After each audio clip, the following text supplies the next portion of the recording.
In this video, you'll learn how to add table databases side by side in Notion.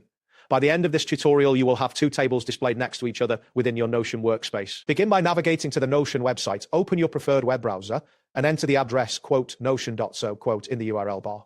Once the page loads, you will see the Notion homepage where you can access your workspaces. If prompted, sign into your Notion account using your credentials. After signing in, locate the page where you want to add the tables.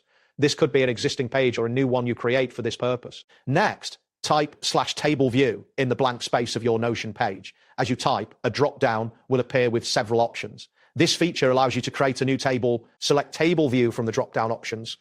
A new table will be inserted into your Notion page, which you can begin to customize with your desired data and structure. After creating the first table, click on a blank area of the page to ensure that the new table is placed correctly. This action will also allow you to prompt additional commands. Click on the blank space again to bring up the command options. This is important for adding another table to your page. Type /table once more to initiate the process for creating a second table.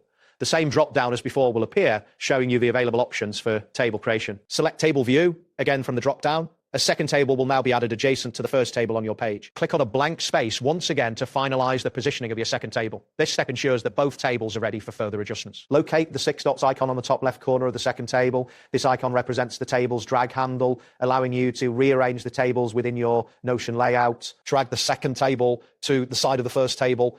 As you move it, a visual guide will indicate where the table will be placed, helping you position it accurately next to the first table. To adjust the space between the two tables, click on the slider that appears between them.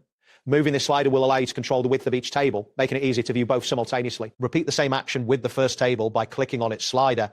This will enable you to create a balanced layout between the two tables, ensuring they are displayed side by side effectively. That wraps up today's guide. Thanks for watching, and catch you in the next tutorial.